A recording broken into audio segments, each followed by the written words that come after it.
எவ்வளோ பணிகள் முடிஞ்சிருக்கு? கிட்டத்தட்ட 4000 கோடி ஒதுக்கீடுல எவ்வளோ பர்சன்டேஜ் முடிஞ்சிருக்கு மேம் எக்ஸாக்டாக? இல்லை, மழைநீர் வடிகால் பொறுத்த வரைக்கும் கடந்த 2022லேருந்தே மாநகராட்சி சார்பாக முக்கியமான பணிகளாக வந்து இது எடுத்து பணிகள் வந்து நடைபெற்று நிறைவேற இருக்கிறது. பிஆர்ஆர் சாலைகளில் பார்த்தீங்கன்னா முக்கியமான பணிகள் எல்லாமே கடந்த ஆண்டே வந்து நிறைவேறப்பட்டிருக்குது. இப்போ நடைபெறுகிற பணிகள் எல்லாமே கூடுதலாக மாமன்ற உறுப்பினர்கள் வந்து அவங்க வார்டுக்குட்பட்ட பகுதிகளில் கேட்டிருந்த பணிகள் தான் இப்போ நடைபெற்று வருகிறது. இந்த பணிகளுமே நம்ம வந்து இப்போ மழைக்காலங்களுக்காக எந்த அளவுக்கு முடிந்திருக்கோ அந்த பணிகள் வரைக்குமே முடிச்சுட்டு நிறுத்தி வைக்கப்பட்டிருக்கிறது. மீதம் உள்ள பணிகள் எல்லாமே ஜனவரி மாதத்துக்கு மேலே தான் துவங்கப்படும். ரோட் கட் எல்லாமே கூட வந்து மழைக்காலம் அப்படின்றதுனால நம்ம மாநகராட்சி சார்பாக இந்த மழைக்காலங்களில் பொதுமக்களுக்கு இடையூறாக இருக்கக்கூடாதுன்றதுனால ரோட் கட் கூட நம்ம ஸ்டாப் பண்ணியிருக்கோம். முழுமையாக பணியில் சேர்ந்துட்டாங்களா? எவ்வளோ பேலன்ஸ் அவங்க சேரணும்? பருவமழை தொடங்கி இருக்கு.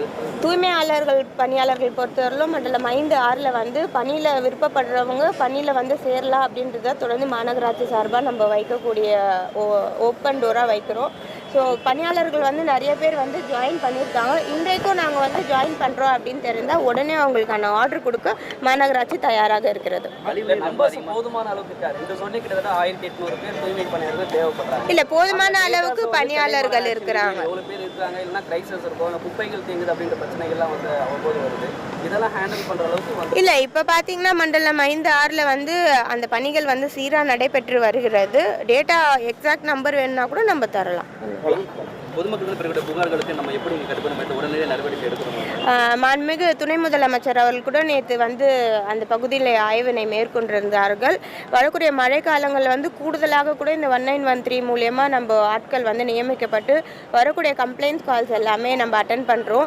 அது மட்டும் இல்லாமல் இந்த ஆண்டு வந்து கூடுதலாக RICCCன்ற முறையில் ஒவ்வொரு ரீஜன்லேயும் RDC ஆஃபீஸ்லேயும் வந்து இது அமைக்கப்பட்டிருக்கிறது. இங்கே வரக்கூடிய கால்கள் எல்லாமே RDC ஆஃபீஸ்க்கு டைவர்ட் பண்ணி உடனே அதற்கான தீர்வு காணும் வகையில் வந்து செயல்பட்டு வருகிறது.